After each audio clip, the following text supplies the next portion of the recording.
Eu acho que meu coração nunca bateu tão forte na vida, assim, é uma experiência bastante única estar aqui. Em primeiro lugar, eu queria agradecer pela oportunidade de poder compartilhar a minha história. Nas últimas 3 semanas, eu refleti bastante sobre a contribuição que eu teria a trazer aqui para vocês e deixei de dormir algumas noites por isso.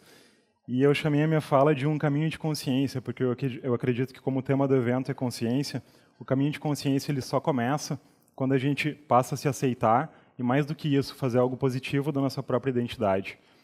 Eu nunca consegui falar sobre isso abertamente na minha vida, é a primeira vez que eu trago esse assunto publicamente e precisa ter bastante coragem para falar sobre assuntos como esse. Mas o fato de eu ter sofrido violência pela minha natureza, ela sempre foi um divisor de águas na minha vida. Para mim existiam dois Thiagos. Um Thiago, que ao longo do seu desenvolvimento procurava ser um profissional de destaque, que procurava ser respeitado pelas suas ações, e um Thiago do foro íntimo, que não se aceitava, que se considerava uma pessoa não merecedora de felicidade. E enquanto esses dois Thiagos não se encontrassem, eu jamais conseguiria encontrar um caminho para ser feliz. E eu queria trazer aqui para vocês uma imagem que transmitisse um pouco da mensagem que eu quero passar nesse momento. E eu encontrei essa imagem na minha pré-adolescência. Eu tinha 12 anos e foi na minha primeira comunhão. Como eu sou de uma cidade pequena, os meus pais não são religiosos, mas era um ritual importante a ser vivido. E a minha mãe decidiu, então, ao invés de alugar ou comprar um traje social, como a maioria das famílias fazem, ela comprou uma roupa nova para que eu pudesse utilizar depois na minha vida. Só que tinha um problema. Eu tinha os cabelos levemente compridos, eu tinha traços angelicais e os detalhes da roupa, eles eram rosa. Ao chegar na frente da igreja, eu estava me achando super bonito, diferente, mas a professora da catequese, ela pediu que eu entrasse na igreja separado dos demais. Enquanto os meninos entraram ao lado das meninas, por ordem de tamanho, e eu de longe era o mais alto da turma, eu entrei sozinho na igreja. E ao entrar na igreja, os olhares foram de surpresa, de espanto, e eu acho que de até julgamento. E eu me assustei com aquilo. Eu não sabia como lidar com aquela situação. Levei uns 3 anos para olhar de novo essas fotos, e eu rasguei todas as fotos. E por algum motivo, essa foto acabou se salvando. Eu também demorei um bom tempo para compreender o comportamento da minha mãe. Inicialmente eu achei que ela tinha me exposto demais, mas na verdade hoje eu entendo que aquele movimento dela era um movimento de aceitação da minha sexualidade, que para ela, apesar dos olhares da sociedade, eu era uma criança linda e uma criança normal. A sequência da minha vida, eu passei por uma série de situações de bullying, como muitos homossexuais passam. Eu sofri bullying na escola, eu sofri bullying na faculdade, eu sofri bullying no trabalho.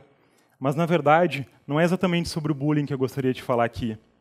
Porque eu acho que a gente precisa aprender a fazer das coisas negativas que acontecem na nossa vida algo positivo, para que a gente seja seres humanos melhores. Mas é evidente que situações de preconceito e de violência, elas têm consequência no nosso comportamento. E até os meus 30 anos, eu era uma pessoa antissocial, reprimida, agressiva, e eu não conseguia me compreender. E com isso, eu também não conseguia compreender o outro. Por eu ter sofrido preconceito, eu absorvi esse preconceito dentro de mim e eu me tornei uma pessoa preconceituosa. Eu fui preconceituoso comigo, eu fui preconceituoso com outros homossexuais, eu era preconceituoso com as pessoas em geral. Para mim, era meio que a lei da ação e da reação. Como eu recebia violência, eu achava que eu deveria devolver a violência para o mundo, que eu deveria reprimir o meu comportamento e todos os meus trejeitos de homossexual para que eu não sofresse mais violência com isso. Mas é evidente que esse modelo não se sustenta. Eu me sentia também uma pessoa sozinha no mundo. Como eu venho de uma cidade de 20 mil habitantes, na minha época de adolescente, a internet ainda não era popular, eu achava que eu era o único homossexual do mundo e que por isso eu não era merecedor de felicidade, que eu realmente era uma pessoa normal. Com o tempo, e os dados e as informações sendo compartilhados na internet, eu tive acesso a informações como essa. E uma pesquisa da FIP com 500 escolas brasileiras revelou que 26% dos alunos declara que não nos aceita, que 25% dos alunos acredita que nós não somos pessoas confiáveis, que 23% acredita que nós somos doentes. Tudo isso eu já pensei sobre mim. Hoje, graças a Deus, eu não penso mais isso. Eu também desenvolvi uma certa raiva pelo modelo escolar. Eu tinha muita ira com as escolas e com o que acontecia nas salas de aula. Mas, com o tempo, eu também ressignifiquei essa raiva e entendi que, na verdade, as escolas nada mais são do que reflexo da sociedade. E que, enquanto a sociedade não mudar, a escola também não vai mudar. E, nesse sentido, eu trago mais uma informação importante. Segundo os dados do Disque Denúncia, nos últimos 4 anos, o índice de denúncia em relação à homofobia aumentou em 460%. E essa informação, ela tem 2 olhares. Um positivo, que é nós, homossexuais, estamos conseguindo falar mais sobre isso e reivindicar nossos direitos. E o outro, que pode ser que a intolerância tenha aumentado. Independente da interpretação que a gente faça desse dado, o que eu acho é que na sociedade brasileira a gente precisa ainda discutir muito tolerância e aceitação do outro, né? E aí eu pergunto para vocês, não só em relação à aceitação aos homossexuais, é em relação à aceitação do outro, independente de quem ele seja. E quando vocês se olham no espelho, o que vocês veem? Vocês aceitam o cabelo de vocês, e no meu caso, a falta dele. Vocês aceitam o peso de vocês, o gênero de vocês, e vocês aceitam o do outro? E até que ponto a gente contribui para que esses preconceitos velados continuem acontecendo na sociedade? Será que não está na hora da gente ressignificar tudo isso? E como na situação da comunhão que eu trouxe para vocês, em que aquilo aconteceu comigo e por ser diferente eu tive olhares de julgamento, eu ainda acho que a sociedade hoje está muito esquematizada para privilegiar algumas pessoas. São os héteros, são os brancos, são os ricos. E como é que a gente sai conscientemente desses modelos? A gente foi educado para aceitar certos comportamentos e não questionar a roupa que a gente usa, os brinquedos que são definidos por gênero, as tarefas domésticas que são associadas a mulheres, o jeito de se portar. Quem foi que definiu tudo isso? E será que não está na hora da gente ressignificar e mudar essas coisas? E eu aprendi a duras penas que quanto mais eu julgasse o outro, menos eu seria compreendido. E quando eu comecei a oferecer compreensão para o mundo também começou a me compreender. E isso virou um mantra na minha vida, e todos os dias eu tento falar isso. Julgamento afasta, compreensão aproxima. Julgamento afasta, compreensão aproxima. E com isso, eu entendi que, na verdade, ser gay não deveria ser um assunto a ser discutido na sociedade, isso não deveria ser relevante. Eu precisei de 2 anos de terapia para compreender isso. E entender que eu sou o Thiago, eu sou um ser humano, uma pessoa de bem, com erros e acertos, e que eu mereço ser feliz, assim como todos vocês merecem. E eu aprendi isso com uma das pessoas que me trouxe mais aprendizado na vida. Essa pessoa está aqui hoje, com seus 80 anos, me assistindo.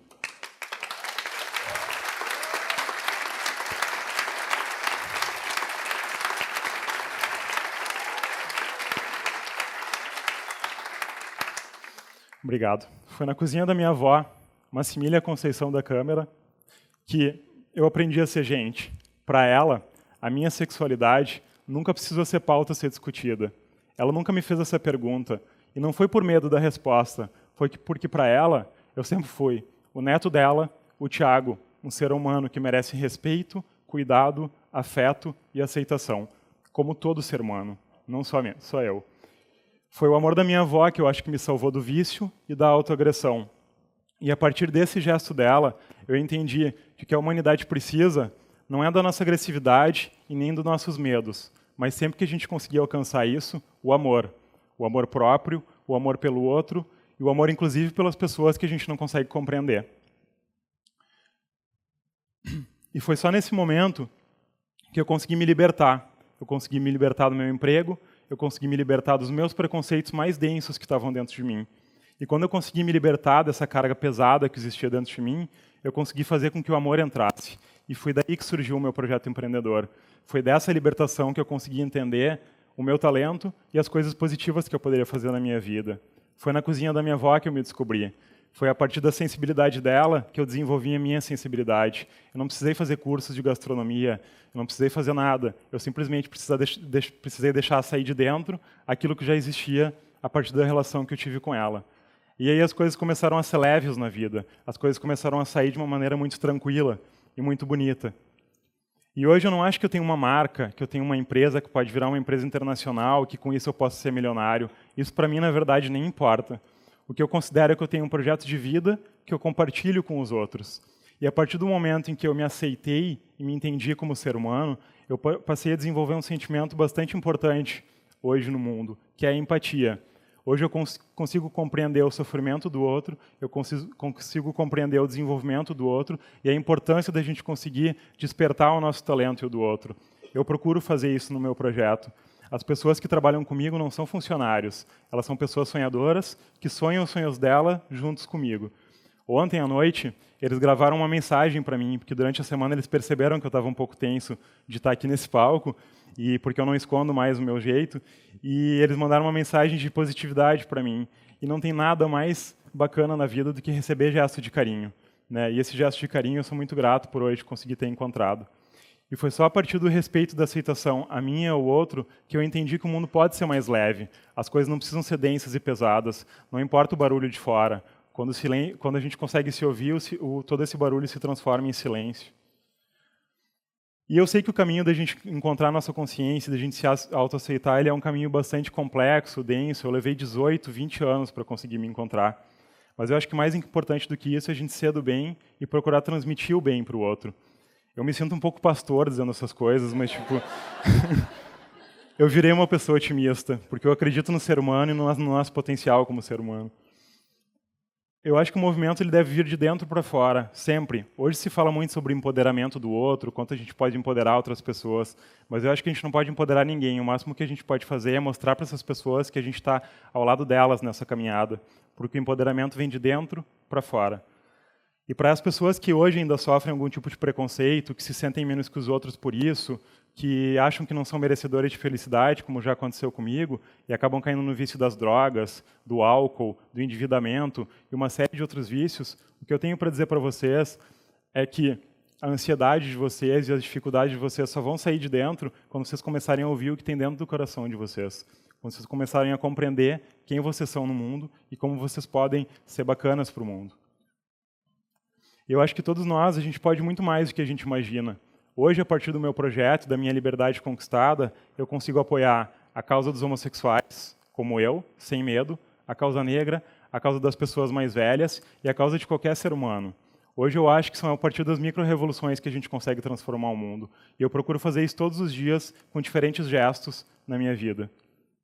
Hoje eu acho que nós somos todos iguais. E eu olho para aquela foto da minha comunhão e eu não me incomodo mais com aquilo. Eu acho bonito o jeito que eu estava vestido. Eu tenho saudade dos meus cabelos. Obrigado. Eu acho que a nossa essência, ela fala muito de quem a gente é. Né? Eu precisei revisitar a relação com a minha avó, a relação com a minha mãe, a aceitação da minha família e da minha história, para poder reconstruir o ser humano que eu sou e ser um ser humano melhor com isso. E hoje eu desenvolvi gratidão por toda essa caminhada, porque se eu não tivesse passado pela situação na comunhão, pelas situações de bullying que eu passei, pela violência que eu recebi, eu não teria me tornado o ser humano que eu sou hoje. Por isso eu acho tão importante a gente ressignificar as coisas negativas que acontecem na vida.